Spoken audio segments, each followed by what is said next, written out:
ऐसा कोई व्यक्ति नहीं है जो सफल हो और समस्याओं का सामना न करना पड़े। दोस्तों, आप दरोगा परीक्षा की तैयारी कर रहे हैं, आपके सामने भी अनेक समस्याएं होगी, अनेक बाधाएं होंगी, डर भी लगता होगा, लेकिन याद रखिए डर के आगे जीत है।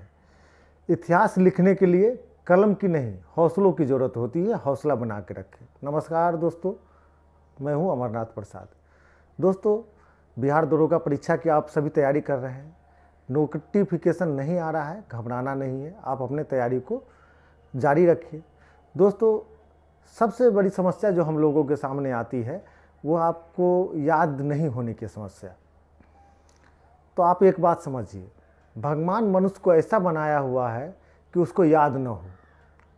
अगर मनुष्य को सभी बातें याद हो जाए तो मनुष्य पागल हो जाएगा, बहुत ज़्यादा दिनों तक जीवित नहीं रहेगा। मनुष्य को ऐसा बनाया ही गया है कि उसको याद न हो, तो घबराने की बात नहीं। आप कोई अकेले व्यक्ति नहीं जिसको याद नहीं होता है, लेकिन भगवान ने इंसान को एक खासियत दिया है कि अगर आप उसी चीज़ को जिसको याद करना चाहते हैं उसको बार बार पढ़ेंगे तो याद हो जाएगा। तो अगर आपको याद नहीं हो रहा है तो बार बार पढ़िए, 2 बार पढ़िए, 3 बार पढ़िए, 4 बार पढ़िए, 5 बार पढ़िए, तो एक समय ऐसा आएगा कि आपको लगेगा कि सभी बातें आपको याद है। अगर मनुष्य को सब बात याद रहे तो हर मनुष्य के साथ जीवन में कोई न कोई ऐसी घटना घटी रहती है जो बहुत ही दुखद होता है, तो उस दुख में ही अपनी ज़िंदगी को खो देगा सोचते सोचते ना, इसलिए याद नहीं रहता है। तो याद करने के लिए क्या ज़रूरत है, बार बार रिपीट करें उस बात को तो याद हो जाएगा। तो हम लोग क्या करते हैं, बुरी बातों को भूलने का प्रयास करते हैं, रिपीट नहीं करते हैं, अच्छी बातों को याद करने का प्रयास करते हैं। इसी तरह आप नोट्स को बार बार पढ़ते रहें, बार बार पढ़ेंगे तो आपको निश्चित याद हो जाएगा। बार बार पढ़ते रहें तो आपको याद हो जाएगा। अगली बात करते हैं, हम लोगों के सामने एक और समस्या होती है जो बहुत बड़ी समस्या है कि नोट्स कैसे बनाएं। तो दोस्तों, पहले बता देते हैं कि नोट्स बनाने के लिए ज़रूरी है कि सिलेबस पर आपका कमांड हो और आपने अपने मटेरियल को, जितना मटेरियल पढ़ना है उसको 2 से 3 बार कम से कम पढ़ चुके हो, ज़्यादा से ज़्यादा जितना भी पढ़ा हो तो पढ़ चुके हो। तो आपका नोट्स जो मटेरियल है उसका 20 से 30% होना चाहिए, 20 से 30% होना चाहिए। बहुत ज़्यादा बड़ा नोट्स नहीं होना चाहिए। बहुत लोग क्या करते हैं कि नोट्स बनाने वक्त पूरी किताब को उतार देते हैं। किताब को नहीं उतारा जाता, जो प्रमुख लाइन है उसको उतारा जाता है। तो जो प्रमुख लाइन है उसको उतार ले, उसके बाद नोट्स में क्या होता है, साइंटिफिक ढंग से व्यवस्थित किया जाता है। जैसे मान लीजिए कि कोई डेट है, आधुनिक भारत पढ़ रहे हैं तो डेट बहुत है जो याद रखना पड़ता है। जो महत्वपूर्ण डेट है उसको एक साथ लिख लीजिए, रट लीजिए। उपाधियाँ एक साथ लिख लीजिए, रट लीजिए। मंदिरों का निर्माण एक साथ लिख के रट लीजिए। विदेशी व्यक्तियों का आगमन एक साथ लिख के रट लीजिए। आविष्कार सबको एक साथ लिख के रटिए। संस्थाएं एक साथ लिख के रटिए। बाकी आप नोट्स बनाइए। नोट्स उतना ही बड़ा होना चाहिए। एग्जाम्पल के तौर पे बताना चाहेंगे कि जैसे मान लीजिए आपको एक कुर्ता दे दे, अब बोले इसको हाफ पैंट बना लीजिए, तो कुर्ता हो गया पूरा मटेरियल, हाफ पैंट हो गया उसका नोट्स। बस यही अंतर होना चाहिए। नोट्स 20 से 30% के बीच में होना चाहिए। हम तो नोट्स का भी नोट्स बनाते थे, जैसे मान लीजिए नोट्स का 20 से 30% बना दिए, अब 20 से 30% में जो याद नहीं उसको अलग से लिख लेते थे। एग्जाम के टाइम में उतना ही पढ़ के चले जाते थे, रिजल्ट हो जाता था, क्योंकि बाकी सब चीज़ तो याद ही था। तो 2 बात आपको हम बताएं कि याद नहीं होता है तो बार बार रटना है, बार बार रटना है और नोट्स बनाना है। नोट्स जो है वो 20 से 30% के बीच में हुए होना चाहिए, न इससे छोटा न इससे बड़ा होना चाहिए। छोटा हो जाएगा तो फैक्ट्स आपका छूट जाएगा, बड़ा हो जाएगा तो लेंदी हो जाएगा, पढ़ने में मन नहीं लगेगा। आगे बात कर सकते हैं कि हम लोगों को कितना देर पढ़ना चाहिए।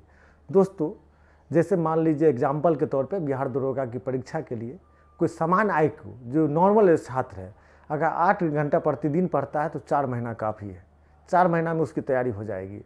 मान लीजिए जिसको लगता है कि हमको दूसरे की तुलना में IQ कम है वो 10 घंटा पढ़ ले। जिसको लगता है कि IQ मेरा अच्छा है वो 5-6 घंटा भी पढ़ेगा तो पास हो जाएगा। तो प्रतिदिन 8 घंटा पढ़ना चाहिए। अब ऐसा भी ना करें कि एक दिन 10 घंटा पढ़े या दूसरे दिन 4 घंटा पढ़े। नियमितता जरूर होनी चाहिए। सफलता में ज़रूरी है कि आप नियमित अध्ययन में लगे रहें। ऐसा ना करें कि किसी दिन 24 रात तक पढ़िए और 2 दिन सोए रहिए। आपको प्रत्येक महीने में 240 घंटा पढ़ना है, जो 8 से 10 घंटा के बीच में होना चाहिए। कभी 6 घंटा भी हो सकता है, कभी 8 घंटा भी हो सकता है। इस तरह से मिला के पढ़े, क्योंकि मनुष्य एक सामाजिक प्राणी है, समाज में मिल के रहता है। कभी न कभी कोई न कोई किसी प्रकार की समस्या होगी, डिस्टर्ब होंगे, आना जाना, शादी ब्याह। लेकिन इन तरह के डिस्टर्बिंग फैक्टर को दूर रखें, ज़्यादा घूमे फिरे नहीं, 8 घंटा नियमित पढ़े। इसको जांचने का अच्छा तरीका है कि एक पेपर पर लिखे कि रोज़ कितना पढ़े, महीना में कुल 240 घंटा हुआ है या नहीं। कोचिंग छोड़ के हम बात कर रहे हैं, 240 घंटा आपको पढ़ना चाहिए, तब आपको निश्चित सफलता मिलेगी। आगे बात करते हैं कि बहुत छात्रों को यह लगता है कि मेरा ज्योग्राफी कमज़ोर है, फिजिक्स कमज़ोर है, मैथ कमज़ोर है। तो दोस्तों, जो सब्जेक्ट कमज़ोर हो सबसे ज़्यादा उसी सब्जेक्ट को पढ़िए, क्योंकि आपका जो सब्जेक्ट कमज़ोर रहेगा उसको पढ़ने में मन नहीं लगेगा। आपको लगता है कि परीक्षा में यहाँ से ज़्यादा सवाल पूछा जाता है, तो उसको बार बार पढ़े, वो आसान हो जाएगा। दरअसल आपको कठिन इसलिए लग रहा है कि आपके समझ में वो चीज़ नहीं है। समझ में आ जाने के बाद वो चीज़ कठिन नहीं रहता है। तो जो कठिन है, आपको लगता है परीक्षा में यहाँ से ज़्यादा सवाल पूछेगा, तो उसको यह सोच कर नहीं टाले कि कल पढ़ लेंगे। उसको आज ही ख़त्म करे और रोज़ ही उसको पढ़ ले, पहले ही उसको समाप्त कर दे। समस्या का पहले समाधान ढूंढ लेना है। सफलता का मतलब क्या है? समस्या का समाधान। जब हम कोई चीज़ पाना चाहते हैं तो उसमें कुछ चीज़ होती है जो आपको रोकता है, तो जो रोकता है उसको ख़त्म कर लीजिए ना। न रहेगा बाँस न बजेगी बाँसुरी, उसको पूरा पढ़ लीजिए। तो जो आपको यह समस्या है, मन नहीं लगता है, तो मन इसलिए नहीं लगता है कि उस चीज़ के बारे में जिसको आप पढ़ना चाह रहे हैं समझ नहीं रखते हैं। तो समझ नहीं रखते हैं तो इसका ज़रूरत है कि उसको समझ विकसित करें। समझ विकसित करने के लिए ज़रूरी है कि ज़्यादा पढ़े, तो उसको ज़्यादा पढ़ लीजिए जिस सब्जेक्ट को पढ़ने में मन नहीं लगता। आपको लगता है कि परीक्षा के दृष्टिकोण से महत्वपूर्ण है। तो दोस्तों, जब हम तैयारी करते हैं तो हमको निगेटिव वर्क से दूर रहना चाहिए। जैसे मान लीजिए, ऐसा काम ना करें जो हमको तनाव दे, ऐसा काम नहीं करना जो हमको तनाव दे। किसी से लड़ाई करना, झंझट करना, तंग करना, किसी लंथ-फंद मोबाइल पर लगा रहना, गलत कामों में इन्वॉल्व रहना, मारपीट करना, लड़ाई झंझट करना, इन बातों से आप दूर रहिए। क्योंकि यह बात आपको लगता है कि हम 1 घंटा बहस किए तो उसमें क्या नाम है, हमको 1 घंटा गया। नहीं, बाद में वहाँ जो बहस में जो आपके दिमाग में, सबकॉन्शियस माइंड में कुछ बातें गई, वो रात में आपको डिस्टर्ब करेगा। तो पढ़ाई में कंसंट्रेशन नहीं हो पाएगा। कंसंट्रेट नहीं हो पाएंगे तो आपको याद कम होगा। तो आपको लगता है कि हमारी IQ कम है, लेकिन IQ कम नहीं है। दरअसल आप अपने दिमाग को निगेटिव बातों में उलझा दिए, जिसके कारण याद नहीं होता है। एक बात और, छात्रों को यह बात बताना चाहेंगे कि पॉलिटिक्स न करें। जैसे पॉलिटिक्स में है कि हम राजद के समर्थक है, कोई BJP का है, कोई किसी पार्टी का है, कोई कांग्रेस का है, कोई किसी पार्टी का समर्थक है। इन बातों से दूर रहे ना। यह आपके लिए नहीं, आप छात्र हैं। आप जब दरोगा बनेंगे तो प्रशासनिक अधिकारी हो गया आप, तो आपका सरकार के अंदर काम करना, वो सरकार किसी पार्टी की होगी। तो इस बात पे बहस क्या करना है? नेताओं को देखते हैं, नेताओं का कभी पर्सनल रिलेशन खराब रहता है। किसी पार्टी का हो, कोई नेता किसी पार्टी का दूसरे पार्टी को फ़ोन करेगा, तुरंत काम होगा। उनका पर्सनल रिलेशन से खराब नहीं होता। हम लोग क्या करते हैं, राजनीति के चक्कर में पर्सनल रिलेशन खराब कर लेते हैं। इससे 2 बात होती है कि आपकी व्यक्तिगत संबंध भी खराब हो जाता है और पढ़ाई भी डिस्टर्ब हो जाता है। तो पॉलिटिक्स के चक्कर में न फंसे, उसको दूर ही रखें। क्योंकि आप किसी पार्टी की सरकार होगी, उसके अंदर काम करेंगे, उसका आदेश मानेंगे आप। ऐसा नहीं कि आपको जो पार्टी पसंद नहीं है, उसकी सरकार है, आप दरोगा बन गए तो उसकी बात को नहीं मानिएगा। ऐसा संभव ही नहीं, आपको हटा देगा, बर्खास्त कर दिया जाएगा। इसलिए इस सब बात से दूर रहे। आप सरकारी अधिकारी बनने जा रहे हैं, इसलिए अपना माइंडसेट भी सरकारी अधिकारी वाला रखें। चलिए आगे बात करते हैं। अक्सर जब हम तैयारी करते हैं तो हमारे दिमाग में यह आता है कि सफल होंगे या नहीं होंगे। दोस्तों, यह बात सफलता में बाधक है। आप जिसकी तैयारी करते हैं उसकी प्लानिंग कर लीजिए और उस प्लानिंग में आगे बढ़ते रहिए। सफलता तो निश्चित मिलेगी। अपने प्लानिंग को ही चेक करते रहिए। मत वो सोचिए कि आपको होगा या नहीं होगा नौकरी। आप यह सोचिए आप जो पढ़ रहे हैं उस परीक्षा के दृष्टिकोण से अनुकूल है या प्रतिकूल है।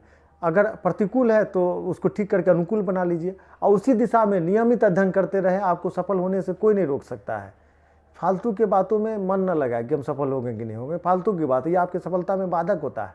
आप एक मंजिल तय कर लिए, वहाँ तक जाना है, उसका रास्ता पता कर लीजिए किधर से जाना है। बस उस रास्ते पर आप चलते रहिए, प्रयास करते रहिए।